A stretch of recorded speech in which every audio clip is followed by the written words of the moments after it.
Apocalipse, capítulo 12, versículos 7 a 17. Nós vamos aí dar continuidade à nossa exposição no livro de Apocalipse. Aqui em Apocalipse, capítulo 12, versículos 7 a 17, nós vamos ver que um dia haverá uma batalha no céu, uma grande guerra no céu. Logo no início, nós lemos aí no versículo 7, houve peleja no céu. A palavra peleja aí está dizendo que houve uma batalha, houve uma guerra. Continuando o versículo, Miguel e os seus anjos pelejaram contra o dragão, também pelejaram o dragão e seus anjos. O tempo do verbo haver indica que a batalha será no futuro. Houve uma peleja no céu. Vai ser então, essa batalha será no período da grande tribulação. Nós podemos confirmar isso no versículo 12 desse mesmo capítulo. A guerra que vai haver no céu será de Miguel e seus anjos contra Satanás e os seus anjos caídos. O arcanjo Miguel, em Judas 9, podemos ver um pouco mais sobre ele. Ele é o líder do exército angelical de Deus. No Antigo Testamento, ele também teve um papel especial na proteção da nação de Israel. Em Daniel 10, podemos ver isso, 21 e também capítulo 12. Agora, o dragão mencionado aqui, com certeza é Satanás. Os anjos de Satanás são os demônios que já fizeram parte do exército de anjos de Deus, mas que caíram juntamente com Satanás. O número desses demônios é mencionado no versículo 4, que é uma terça parte dos seres angelicais. Essa batalha é claramente uma batalha espiritual no reino dos céus. Felizmente, no versículo 8, somos informados que Satanás e os seus anjos não serão fortes o suficientes para vencê-la. Olha o que diz o versículo 8: todavia não prevaleceram, nem mais se achou no céu o lugar deles. Aquela guerra será sem dúvidas muito intensa, mas o dragão e os seus anjos não derrotarão os santos anjos de Deus. O resultado final dessa guerra está aí no versículo 9. E foi expulso o grande dragão, da antiga serpente que se chama Diabo e Satanás, o sedutor de todo o mundo. Sim, foi atirado para a terra, e com ele os seus anjos. Esse versículo ele deixa claro que Satanás e sua horda, ou seu bando de demônios, serão atirados para a terra. Quando Satanás e seus anjos, logo após a criação, caíram e foram expulsos do céu, Satanás não perdeu o acesso ao céu. Quando aconteceu isso no passado, ele não perdeu o acesso ao céu, pois nas escrituras nós vemos que ele vai ao céu acusar os filhos de Deus. Na história de Jó mesmo nós vemos isso, Satanás ali, já no estado caído, ele foi falar com Deus, falou sobre Jó. Em Zacarias também, capítulo 3, vemos isso. Satanás hoje, da mesma forma que ele fez com Jó, ele ainda tem acesso ao céu, e ele utiliza esse acesso para trabalhar como acusador dos crentes, para falar dos nossos pecados, as nossas falhas. Ele vai nos acusar o tempo todo. No hino Castelo Forte que nós cantamos, diz na terceira estrofe que ele é o grande acusador dos servos do Senhor.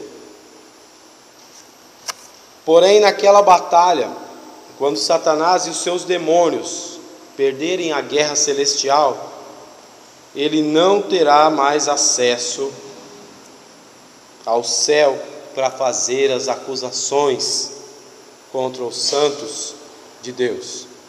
Na verdade, como diz aí no versículo 9, o grande dragão foi lançado para baixo. O verbo original, que foi traduzido atirado, é um verbo muito forte que denota uma poderosa propulsão para o lançamento de algo. E essa palavra atirado aqui denota que a força que foi utilizada foi de grande propulsão para jogar ele com muita força à terra. Ele foi atirado violentamente à terra, ou será atirado, naquela batalha. A palavra enfatiza que Satanás será expulso do céu de uma vez por todas.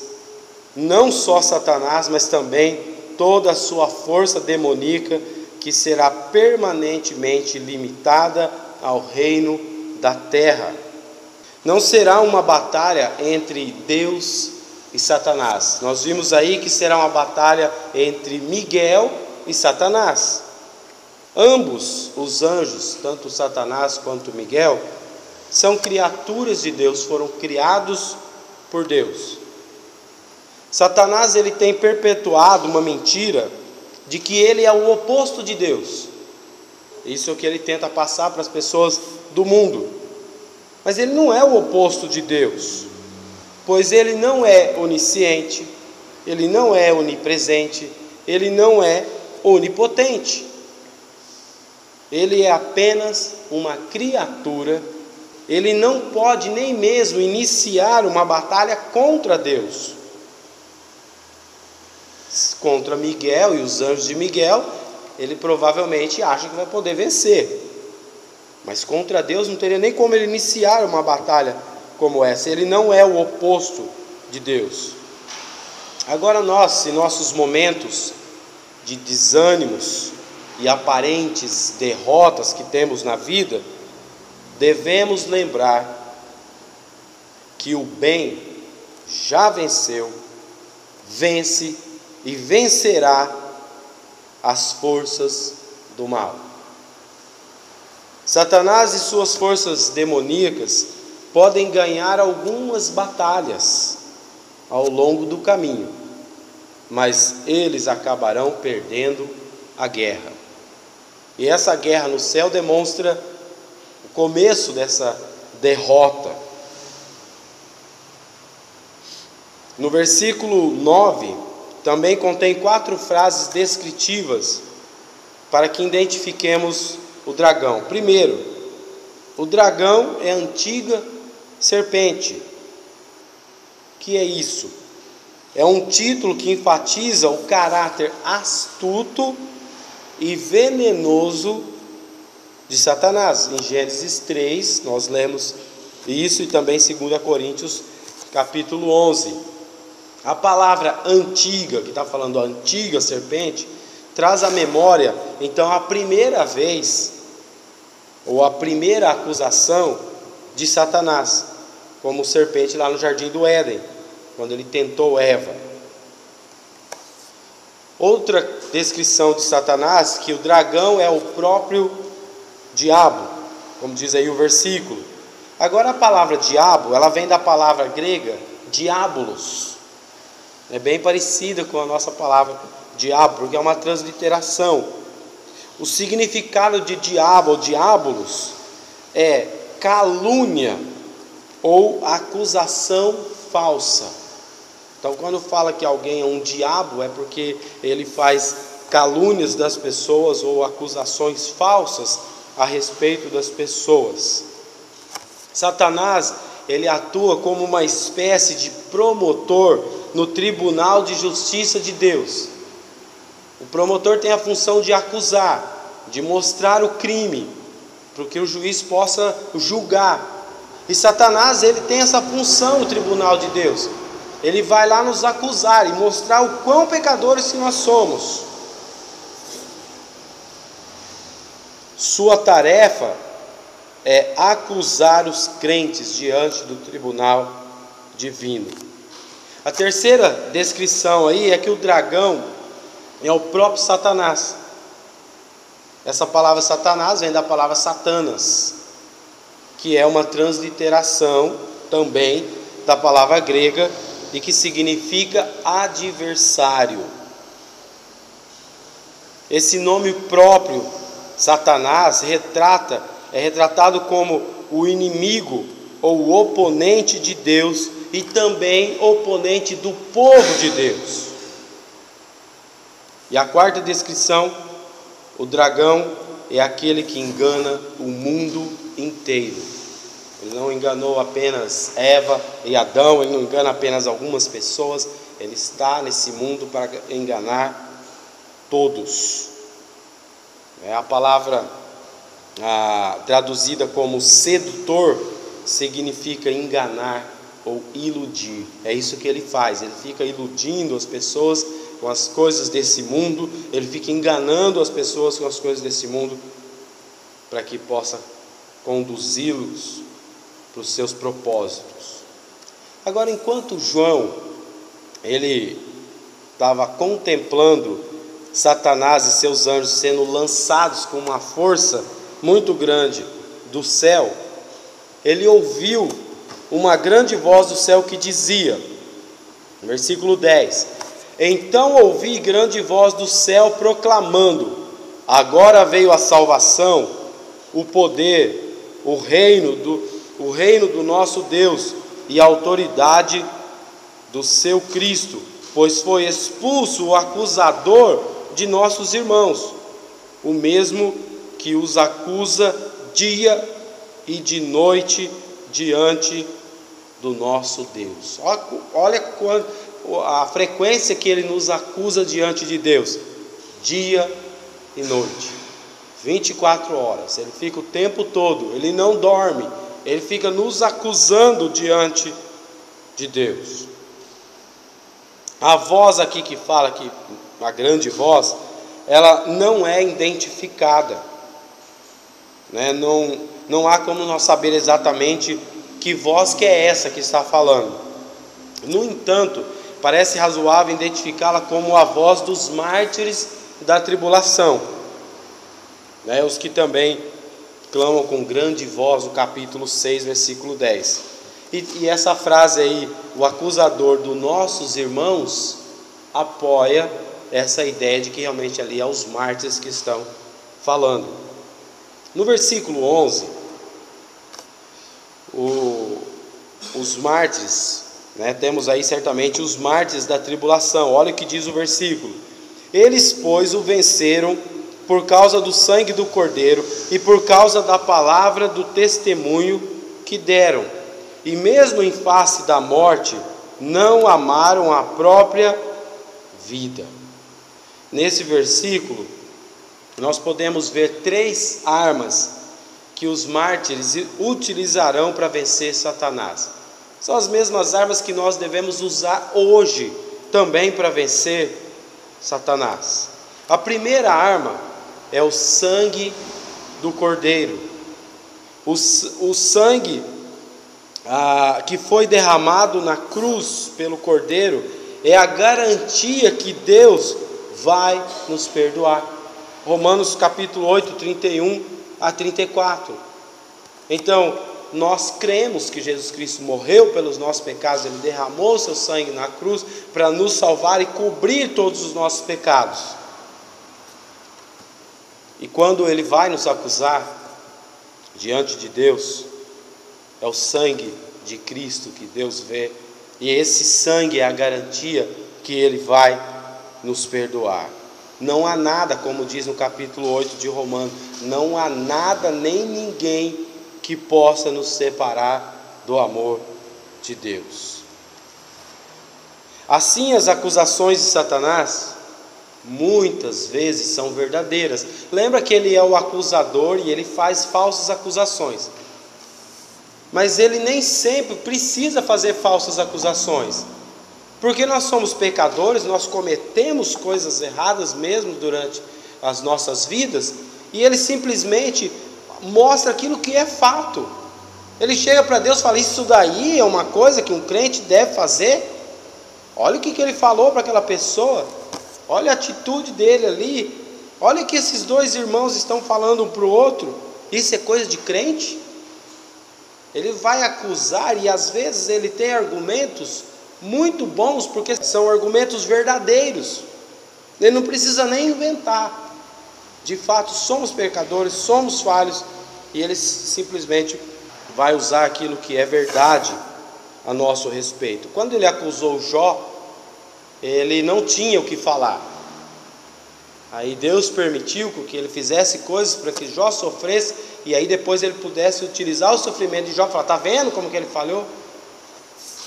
Mas com a maioria dos crentes hoje, ele não precisa nem fazer sofrer, é só pegar a vida do dia a dia, que ele já tem muita coisa para acusar diante de Deus. Então nós temos que admitir honestamente a veracidade das acusações de Satanás. Por causa do pecado, nós erramos o alvo constantemente. Ele simplesmente mostra o fato. Agora, em segundo lugar, temos que lembrar que o sangue do Cordeiro cobre os nossos pecados.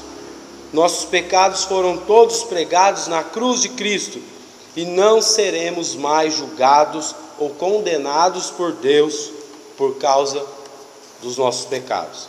O sangue de Jesus é a nossa primeira arma nessa batalha espiritual. Então, às vezes nós nos sentimos mesmo desanimados por causa das nossas falhas.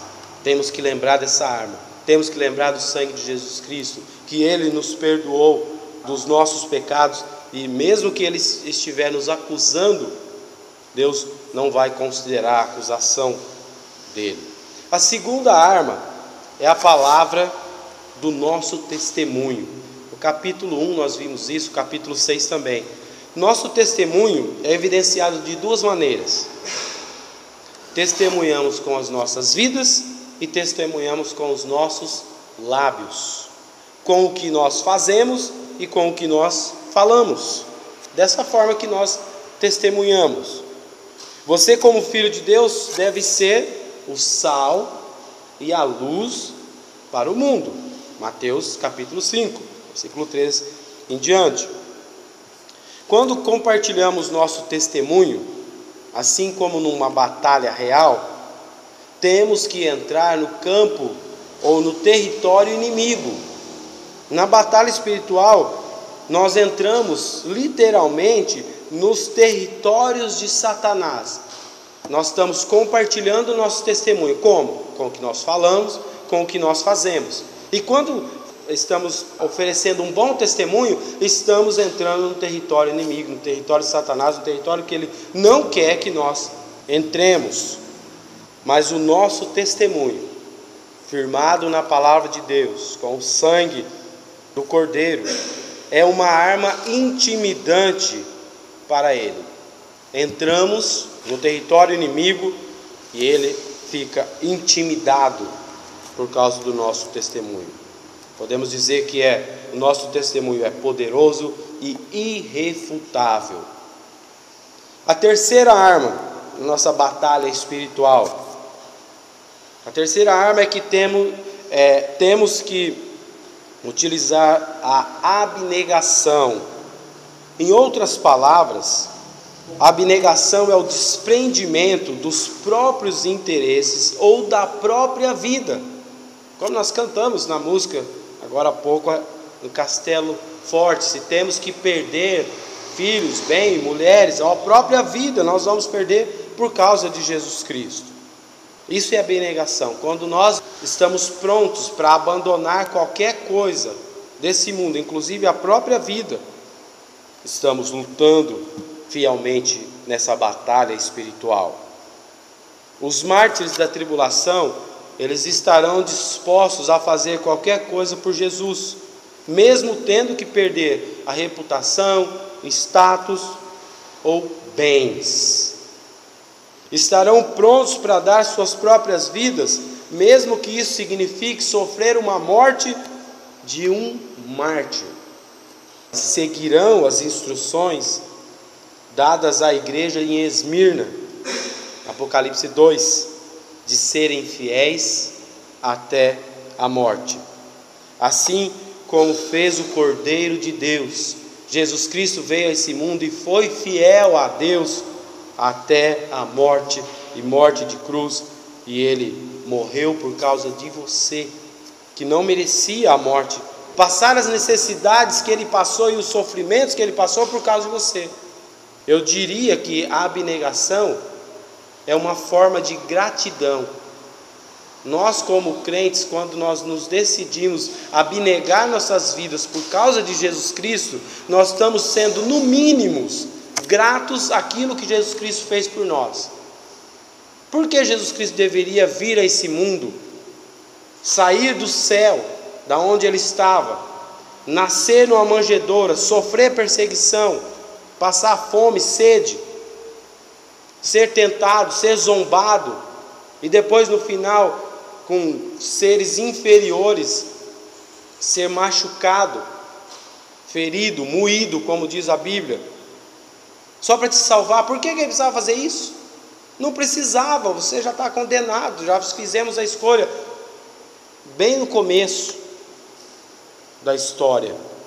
Mas Ele veio, Ele se sujeitou, Ele sabia que Ele ia sofrer tudo que sofreu, mas Ele veio.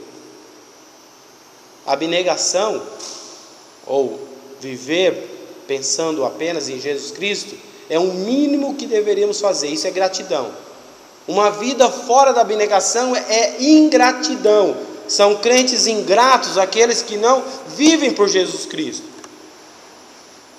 Coloca isso num plano real.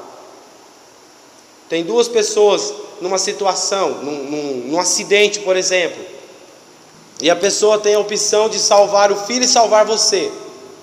E ela deixa o filho morrer e te salva. E fala, por quê? Porque eu quis te salvar. Na hora eu achei que era melhor salvar você, e deixei meu filho morrer. Aí você vai falar para ela, você fez isso porque você quis, porque você é tonto. Agora você não acha que eu vou ficar agradecido por você, não. Você deixou teu filho morrer porque você é um idiota. Agora eu vou seguir minha vida. Você vai fazer isso? Certamente você vai ficar muito agradecido àquela pessoa. Você não vai saber como agradecer aquela pessoa, porque ela deixou o filho dela morrer para te salvar. Foi o que Deus fez conosco, foi o que Jesus Cristo fez conosco. Ele deixou o céu, Ele deixou a glória para vir morrer na cruz no lugar de pessoas que não mereciam, e Ele não precisava, não tinha obrigação nenhuma de fazer isso. E aí nós vivemos nesse mundo como ingratos. Faz sentido? Não faz. Os mártires, eles vão preferir morrer do que se revelarem infiéis a Cristo. Ao invés de sinalizar o triunfo de Satanás com a morte deles, isso mostrará que eles ganharão a vitória sobre o dragão pela aceitação da cruz de Jesus e o sofrimento obediente com ele. Nós podemos dizer que esse é um dos principais temas do livro de Apocalipse. Abnegação, entregar sua vida por Jesus Cristo. A vitória daqueles crentes resultará nas amargas palavras do versículo 12: por isso festejai, ó céus, e vós, os que neles habitais, ai da terra e do mar, pois o diabo desceu até vós, cheio de grande cólera, sabendo que pouco tempo lhe resta. Os habitantes do céu vão festejar por causa da punição de Satanás. Ele não estará mais entre eles. No entanto, todos aqueles que estiverem na terra naquele momento, especialmente os crentes, deverão tomar muito cuidado, porque o tempo deles será curto. Ele terá apenas 1260 dias antes de Jesus Cristo voltar à terra e prendê-lo por 1000 anos. Quando Satanás perceber que o seu tempo é curto, Satanás então irá perseguir o povo de Deus. Isso está registrado aí nos versículos 13 a 17. Uma vez que Satanás foi expulso do céu, ele voltará com toda a sua atenção à mulher que dera a filho um varão. Quem que é essa mulher? Nós vimos na mensagem passada, Israel. Que filho é esse? Jesus Cristo. Olha o que diz o versículo 13. Quando, pois, o dragão se viu atirado para a terra, perseguiu a mulher que dera à luz o filho varão.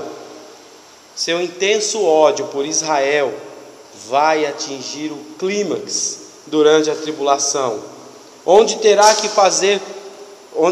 ele vai procurar fazer de tudo para destruir Israel. Satanás sabe que se ele conseguir destruir Israel, também vai impedir o plano de Deus, evitando que seja concretizado no final. Mas, versículo 14: a mão milagrosa de Deus estará sobre Israel no meio da trama de Satanás para destruí-lo, e fornecerá uma maneira para que escapem. Olha o que diz o versículo 14: e foram dadas à mulher as 2 asas da grande águia, para que voasse através do deserto, ao seu lugar, aí onde é sustentada durante um tempos e metade de um tempo, fora da vista da serpente. Os israelitas, eles receberão uma assistência divina para fugirem do dragão. Deus dará aos israelitas 2 asas da grande águia. Agora, Deus já fez isso no passado com a nação de Israel. Em Êxodo 19 diz: vocês viram que eu fiz ao Egito e como os transportei sobre as asas de águias e os trouxe para junto de mim? Deuteronômio 32 também fala a respeito disso. Ele o protegeu e dele cuidou, guardando-os como a menina dos seus olhos, como a águia que desperta a sua ninhada, paira sobre os seus filhotes e depois estende as asas para apanhá-los, levando sobre elas. Deus está usando aqui essa metáfora para se referir à proteção que Ele dá ao seu povo, principalmente aqui a nação de Israel. Portanto, devemos entender essas 2 asas aqui, do versículo 14, como uma metáfora que descreve a maneira que Deus vai proteger Israel, ou seja, com grande poder.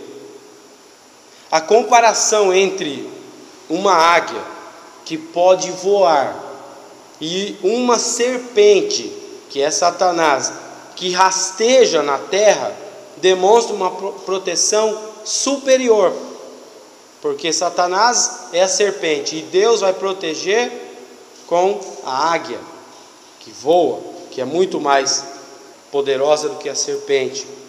No versículo 15, a serpente retaliou então, diz assim a palavra: então a serpente arrojou da sua boca atrás da mulher água como um rio, a fim de fazer com que ela fosse arrebatada pelo rio. Olha o que a serpente vai fazer: vai soltar, vai lançar da sua boca água.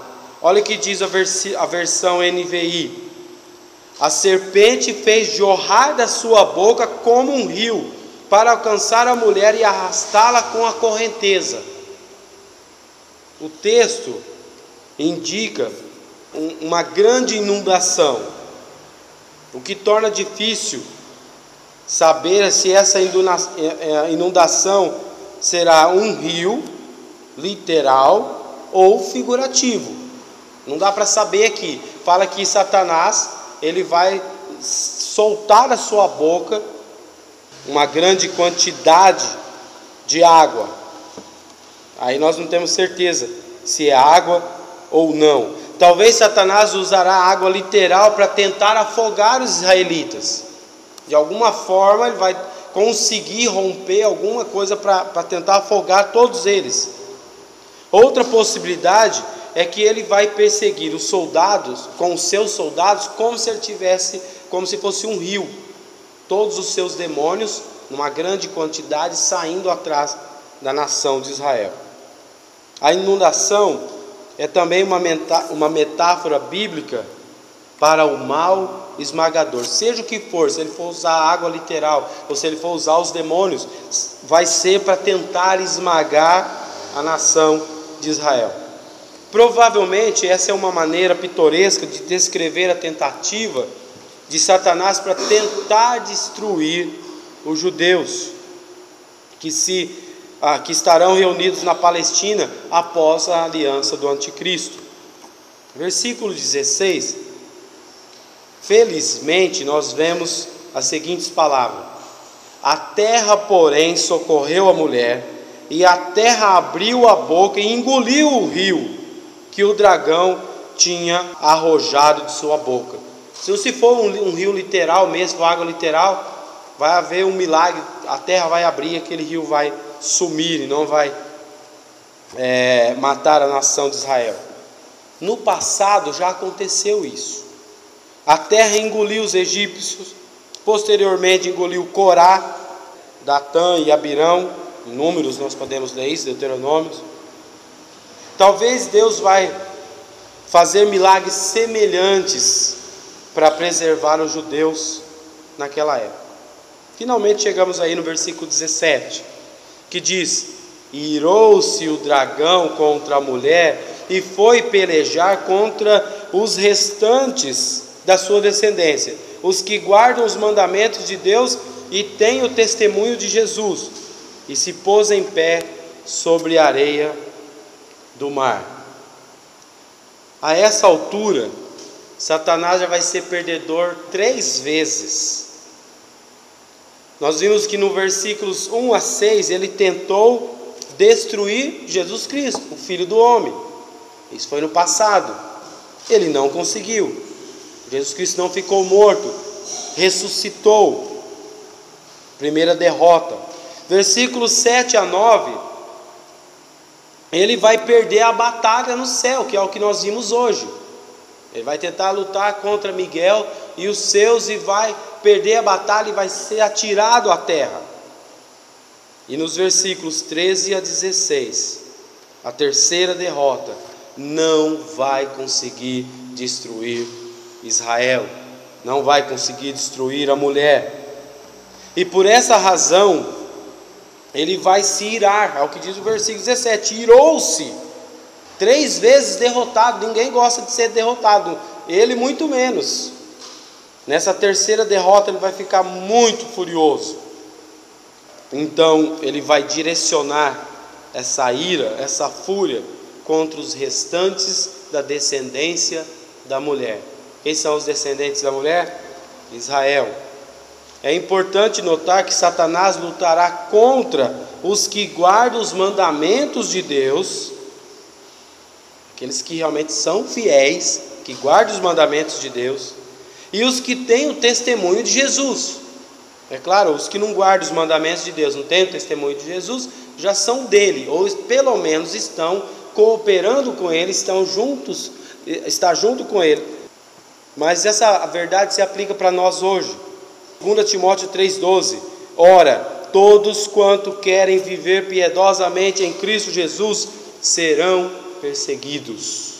Ele não vai perseguir aqueles crentes que estão nesse mundo atuando de acordo com os propósitos dele. Se você não guarda os mandamentos de Deus e você não dá testemunho de Jesus, ele não precisa te perseguir. Você está do lado dele. Se você é aquele tipo de crente que prefere ficar do lado do inimigo, você não pode com ele, se junte a ele. Já que eu não posso com o diabo, eu vou ficar junto com ele.